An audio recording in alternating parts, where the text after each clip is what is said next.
हे भरत शिरोमणि, ये राधा आपसे अपने सारे किए और अनकिए अपराधों के लिए क्षमा चाहता है और आपको सादर प्रणाम करता है। यशस्वी भव कुंती पुत्र कर्ण, यशस्वी भव।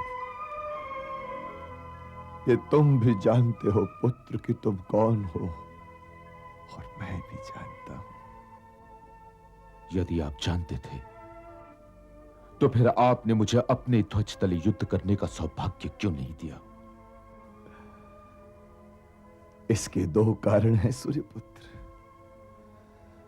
पहला तो ये कि तुमने अपनी आंखों पर उपेक्षा की पट्टी बांध रखी है। हे पुत्र, आंखों पर पट्टी बांधकर रणभूमि में किसी शूरवीर को नहीं उतरना चाहिए। दूसरा कारण ये कि इस महायुद्ध में इतने शूरवीर मारे जाएंगे कि भारतवर्ष में शूरवीरों का अकाल पड़ जाएगा। यदि तुम युद्ध में भाग लोगे तो अर्जुन और तुम में से कोई एक ही बचेगा। और मैं ये चाहता था पुत्र कि तुम दोनों ही बचे रहो,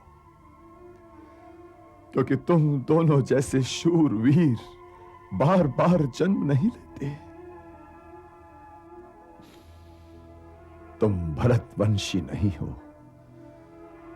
किंतु मुझे हर वीर अपने ही परिवार का एक व्यक्ति लगता है। हे पुत्र, यदि युद्ध रोक सको तो रोको, किंतु यदि ना रोक पाओ और युद्ध करना ही पड़ जाए तो पांडवों के पक्ष में युद्ध करो।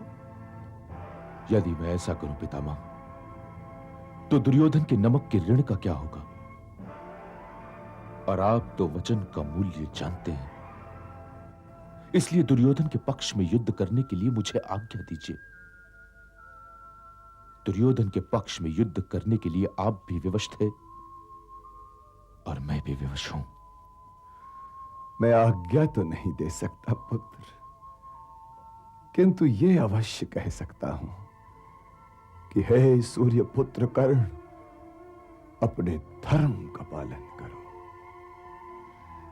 हे पुत्र, धर्म क्षेत्र में हर व्यक्ति अकेला होता है और उसे अकेले ही निर्णय लेना पड़ता है।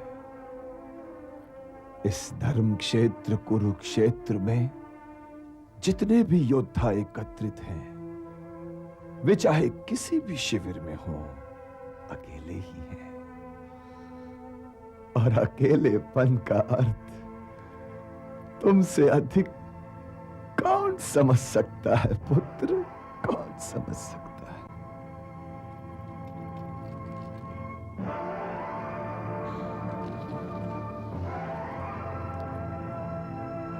यशस्वी भव।